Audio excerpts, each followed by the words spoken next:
Hello and welcome to I'll Knit If I Want To. I'm Andrea Mowry of Andrea Renee Knits, and this is where I try to answer some of your questions. Today we have mostly knitting questions, but I have a little spinning question in here too. So let's get started. I am wearing my Attune shawl today, and this one is knit up in a Wing and a Prayer Farms Cormo. They're DK Cormo, and then Spin Cycle Yarns dyed in the wool. And I actually have two of these shawls, which I think I've worn the other one on here for sure in the past. And that one is all hand spun. So I actually designed the shawl for my hand spun, and then I wanted to knit up a commercial version as well for those of you who don't spin. And of course I have my forever fuzzies on my lips because that is just the life of a knitter slash spinner. So, oh, and I'm also wearing it with my Clyde jumpsuit, which you can kind of see. I made this a few months ago. It is an Elizabeth Suzanne pattern that they used to do just ready to wear really amazing clothes, and then they started offering a lot of their sewing patterns to home sewists. And anyways, this is my jumpsuit and I love it. It has huge hip pockets, so I love pockets. If you've been around here for a while, you may know that. It's very handy for us knitters. And what else? I cut my own hair, so getting used to that a little bit, but it was really fun. So, okay, let's talk about some knitting. Question number one.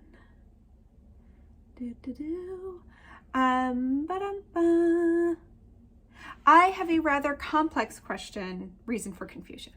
I will do my best to articulate it. When separating stitches for body and sleeves in a sweater, it usually says something like, knit 40 stitches for left front, place 60 stitches on hold for left sleeve, cast on 6 stitches, knit 84 stitches for back, place 60 stitches on hold for right sleeve, cast on 6 stitches, knit 40 stitches for right front. So basically we put part of the front on hold a lot of times. So either it's gonna divide, a lot of times our beginning of round, if we are knitting a sweater in the round from the top down, your beginning of round many times may be either center front or center back. If it's a raglan, it might be on a raglan seam. But so that is what this knitter is referring to. It sounds like for they're just like making a pretend pattern idea to explain it. So basically their beginning of the round must be in the center front. So they're working around the neck, the yoke. And so they're starting halfway here to the sleeve, putting the sleeve stitches on hold, casting on underarm stitches, working across the back, putting these sleeve stitches on hold, casting on underarm stitches, and getting back to the front so that now just the body is left on the needles. So their question is, wouldn't it make more sense after knitting the stitches for the back to cast on the underarm stitches before placing the stitches on hold for the second sleeve for symmetry reasons? Or is there a specific reason why it is asymmetrical, unsymmetrical? Does it even matter which is first? I also just realized I have made the mistake of placing the cast on stitches on hold with the sleeves, which now explains the gaping hole at the underarm and why there were stitches missing from the body. Do you have any good advice on how to close that hole? We are talking crater-like dimensions. Okay, I'm going to circle back to the end there because I think I actually misread that when I originally was going through questions. So I'm going to circle back to that. But so basically, at least when I write a top-down sweater, I always put the sleeve stitches on hold before casting on the underarm stitches, because when I'm casting on those underarm stitches, I am usually using the backwards loop cast on method. Some people might use a cable cast on method, but I don't see that very often for underarms. Anyways, I digress. So it's not the most stable of cast-ons. Like when you already have all the stitches for the yoke on and you need to do that cast on the underarm. What I don't want to do is have those stitches kind of spiraling around my needle while I'm then sitting there trying to move the next set of stitches over to my holder for my sleeves. When I'm ready to cast on those underarm stitches, I want to be able to go from whether it's front to back or back to front. I want to be able to cast on those stitches and immediately continue on to the next section, as I feel like it just stabilizes the underarm. It does not matter if the pattern has you do it. Like for this knitter, they were feeling like it was unsymmetrical because that there was no symmetry there, because I think you were imagining that there's like, here's these 6 underarm stitches and then the sleeves moved. But then shouldn't it be on the other side of the sleeve on the other side? But that's not how it works. They're still in the same position. They're still under the underarm, under those stitches that you put on hold. So basically you work to the underarm, whether you're starting from the back or the front, you place those stitches on hold, and then you cast on new stitches so you can connect the back and front together for that underarm. So hopefully that makes sense. Now, you then say you place the cast on stitches on hold with the sleeves.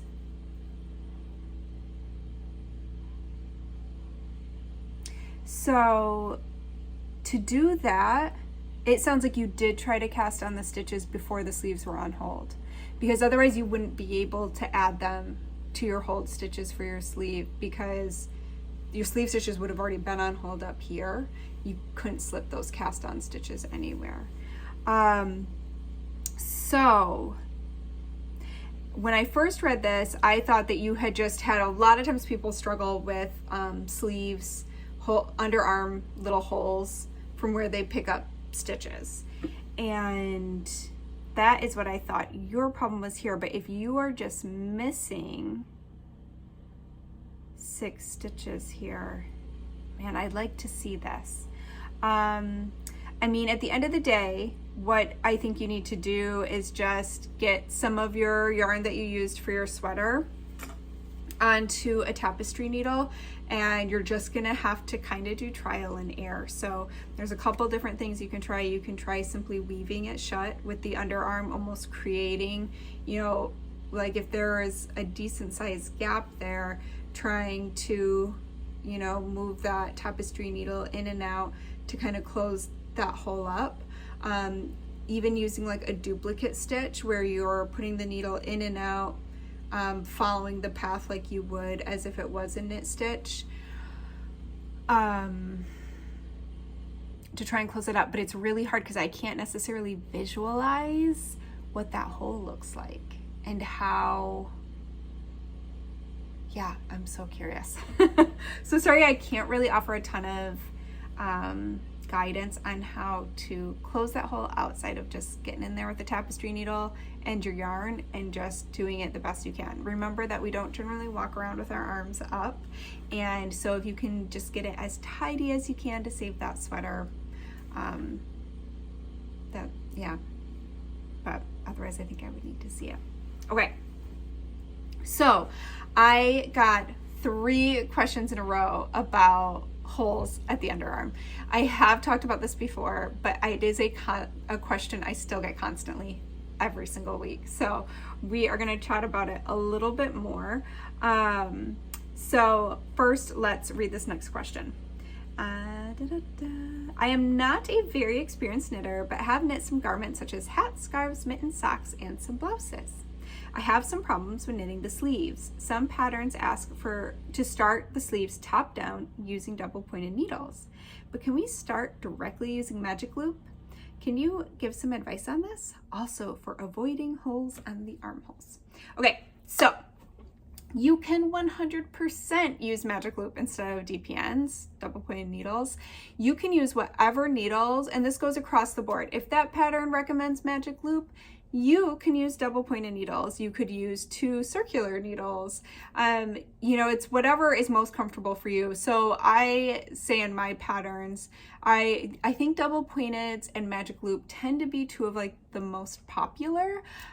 Definitely 2 circulars is also a really popular one. So I always tend to mention magic loop or DPNs, but we just say such as those 2 options. You can use whatever option you want for small circumference knitting. It's whatever's most comfortable for you, shorty needles, whatever works, and you can absolutely start with that.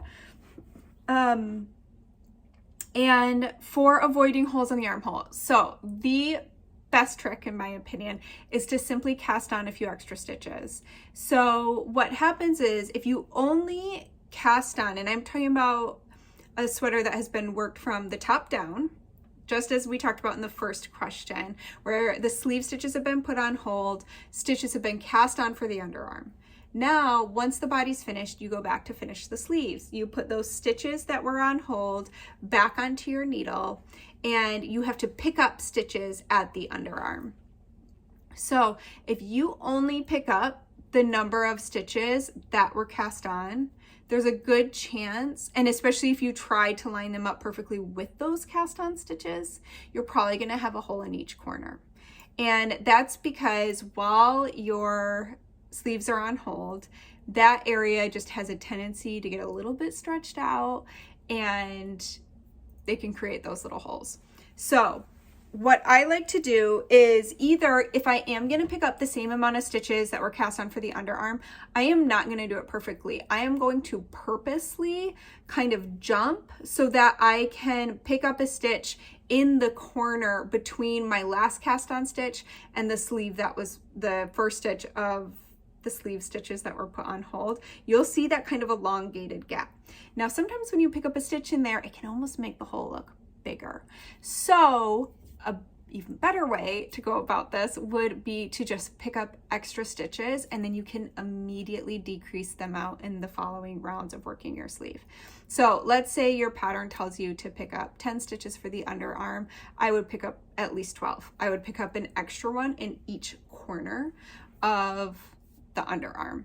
You could even pick up 14, and then that's really going to fill out the corners so that you don't experience those holes so much. Again, sometimes it can be tricky picking up those corner stitches so that it doesn't just stretch out the already stretched out yarn. So I definitely would play around with your needle tip. Just lift up and see, when you lift that up to knit into that area, are you opening up a hole, or does it help it to look more closed? So kind of play around with where you want to pick up those extra stitches. Then in your next 1 or 2 rounds, depending on how many extra stitches you did, just do a sleeve decrease right away to decrease those out. So you might do like knit 2 together, knit to the end of your round, slip, slip, knit. And you could even do that twice in a row to close those right back up. It's pretty simple to do, especially if there's no patterning on the sleeve that you have to worry about. If you are knitting a sweater that has a patterned sleeve where there's a specific stitch count you need, just keep that in mind to think of those extra stitches you cast on as separate, and decrease them out right away. Now, if you do not do the extra stitches in the corners to help close up those holes, just use a tapestry needle and your yarn that you knit your sweater out of.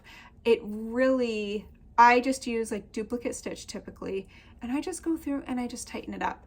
What I actually love to do, even if I pick up the extra stitches in the corners, again, there's just always a chance that some areas get a little bit stretched out. So when I attach my yarn to work my sleeve, I give myself probably at least 12 to 20 inches of length on the tail of that yarn, so that I already have yarn attached. And then if there's any kind of separation, even if it's just a little gap, as I'm weaving in the end, I just tighten it up on the inside of the sweater, and it does the trick. Keep in mind that blocking also helps that yarn to kind of puff up and relax back into itself after being stretched out from being on the needles and on your stitch holder and everything. So give those a try. If anybody else has a trick for that they love, please feel free to share it below, because we do get that question all the time. All right. I am currently preparing to knit your Gibbs sweater. This is question number 3. However, I am having trouble getting imbue, the recommended yarn, or the recommended alternative. So if you didn't know, starting in August of 2020, I began including a little PDF on the pattern pages that have some different yarn options that should probably work out for this sweater or whatever the project is. So you are always welcome to go check those out. You can always find it in the bottom of the details. There's a link you can click. So that's what they are talking about, the recommended alternatives. In the UK, so I have been swatching with various alternatives. I've been choosing yarns with similar yards per weight, but I haven't been happy with the stitch definition in some of them. I'm wondering what to look for in a yarn when I am wanting clear stitch definition for a pattern such as the gib. Is it the fiber, or the way it is spun, or the ply, or something else?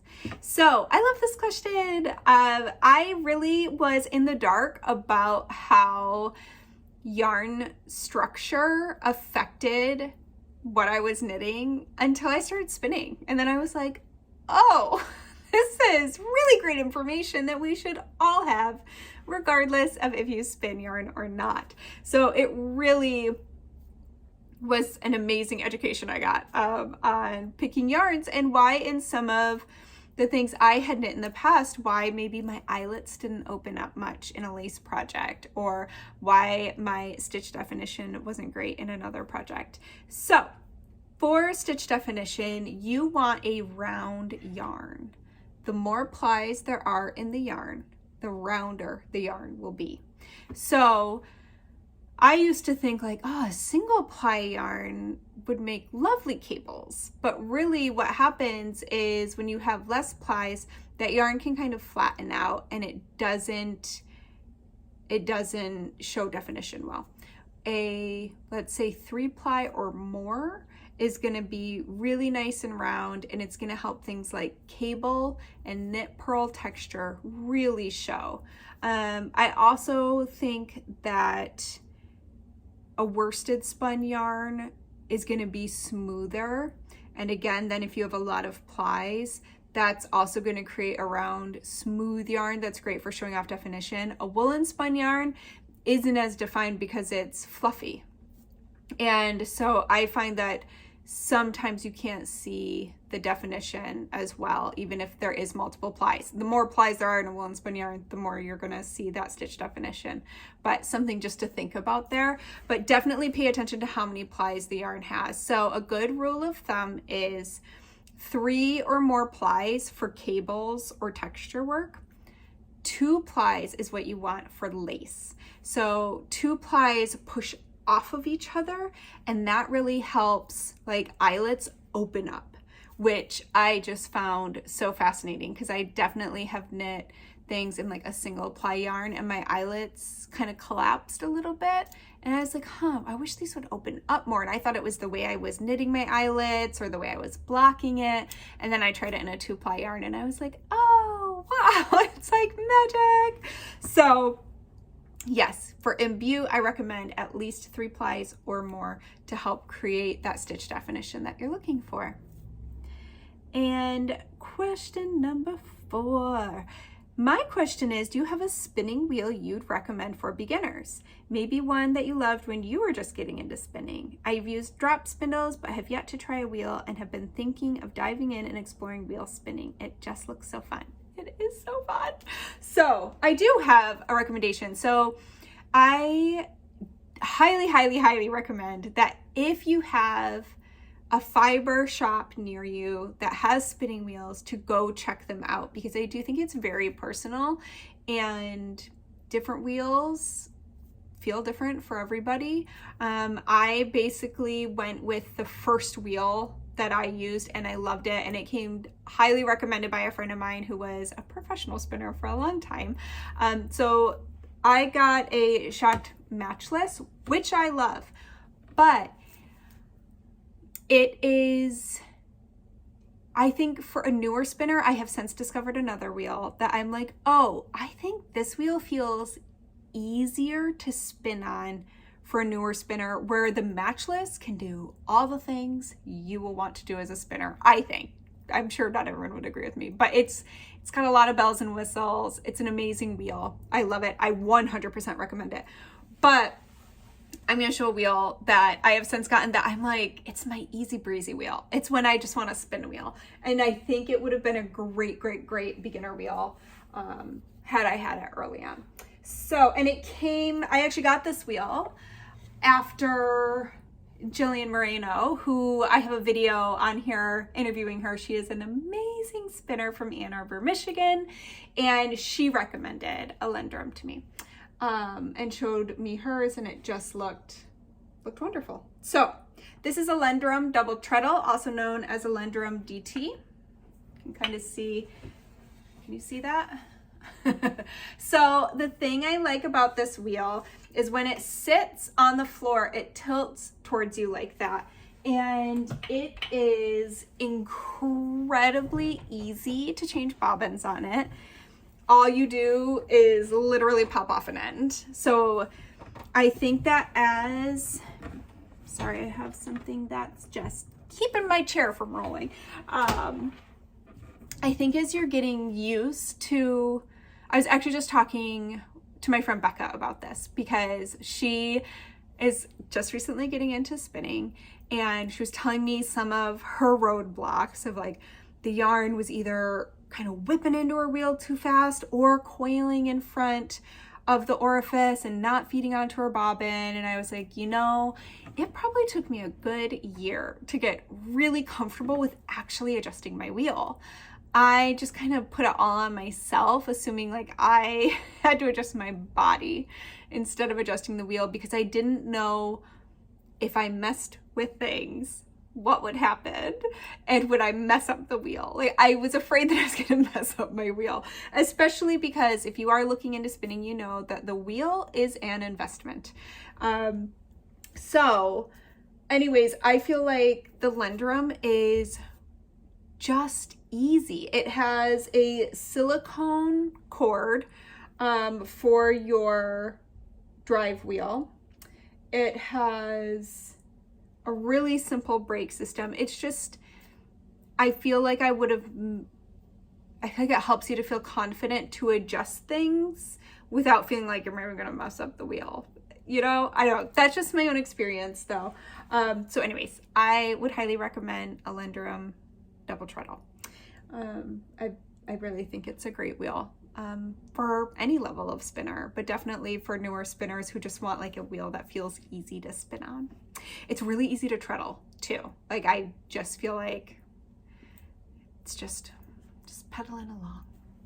All right. So as always, I always love to hear what everyone's favorite wheels are. So to my other spinners out there, let me know what your favorite wheel is. If you have a wheel you learned on, was it helpful? Did you feel like it kind of set you back?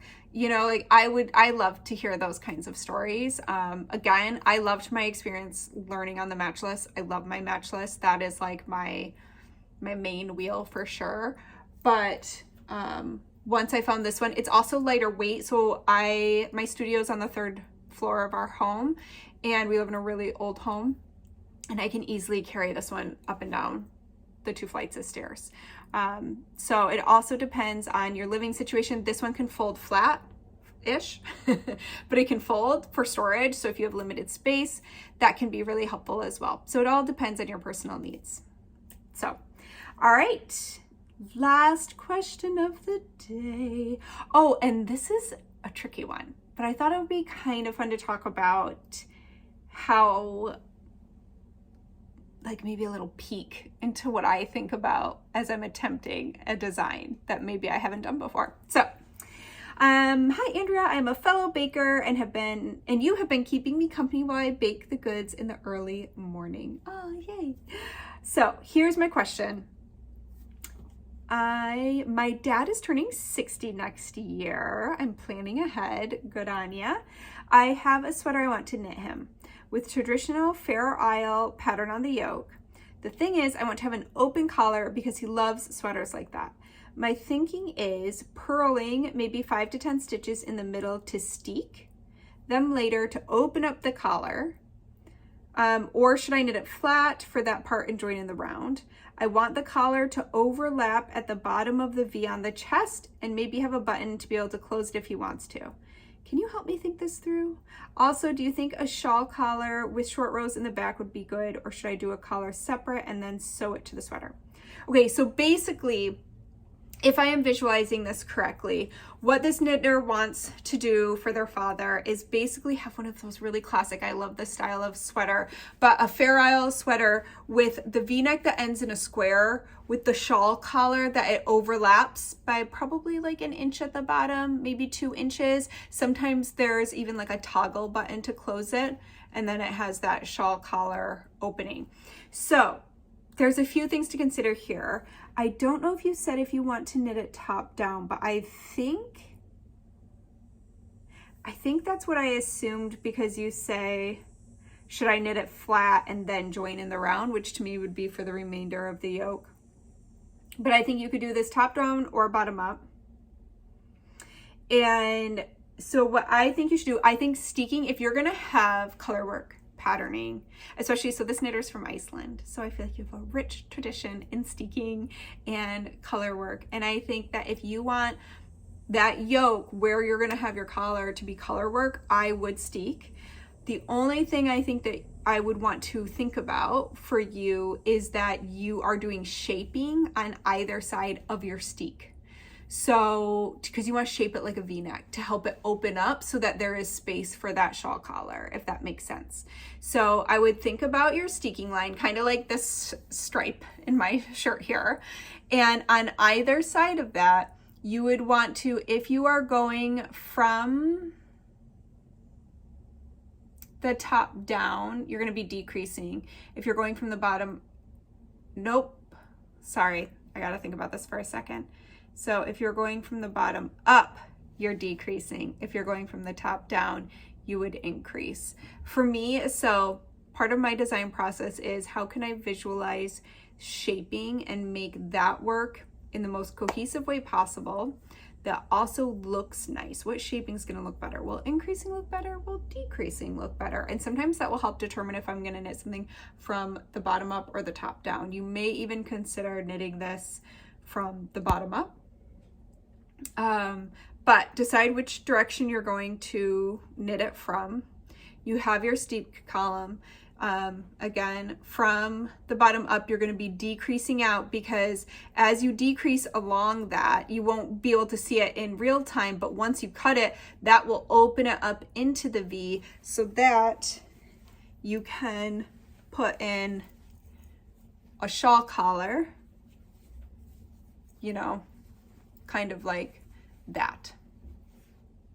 And then you would just steek it open, and then when you pick up your stitches for the shawl collar, I would just pick up and knit them. I don't think I would seam it in, because depends on what kind of shawl collar you want though. Are you going to do garter stitch? Are you going to do ribbing? If you're going to do ribbing, which way do you want your ribbing to, which direction do you want your ribbing? Do you want it to be vertical ribbing like this, or are you okay with it being sideways ribbing that folds back like that?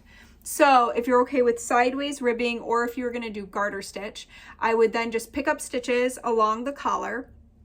Don't worry about the bottom of your rectangle here. And so you're going to want a bottom straight edge of like an inch or two of that steek. Now that's the part that, how do you handle that bit? You know what I think you would have to do? This might actually be kind of clever. I think what you would need to do is, and again, I think I would go bottom up, but you don't have to. Again, you can work all this in reverse of what I'm saying, but I think I would go bottom up. And when I get to the bottom of where I want the opening for his collar, I would bind off my section of however wide I want the bottom of that to be. So let's say you want it to be 1 to 2 inches, which would be 2.5 to 5 centimeters. I would bind off that amount of stitches, and then I would recast them on using like backwards loop or cable cast on. So now you have a clean edge here, and now your steek is going to start out of that cast on. So once you cut open your steek and fold it back, you're going to have this nice line right here from where you've bound off your stitches, so that you can, that's going to be the base of your collar. So back to picking up your stitches. You're gonna pick up your stitches. I would 100% work short rows to build up the back neck of that collar, so it's taller up front, more narrow at bottom. And then you're going to want the base of each side of each collar, and these are just going to be flaps at this point. You're just knitting it straight out. You want them to end up being about the same width as our bound off stitches. Once you are done with the collar, you have bound it off. Now I would seam your the bottoms of each side of the collar, one overlapping the other to where you've bound off.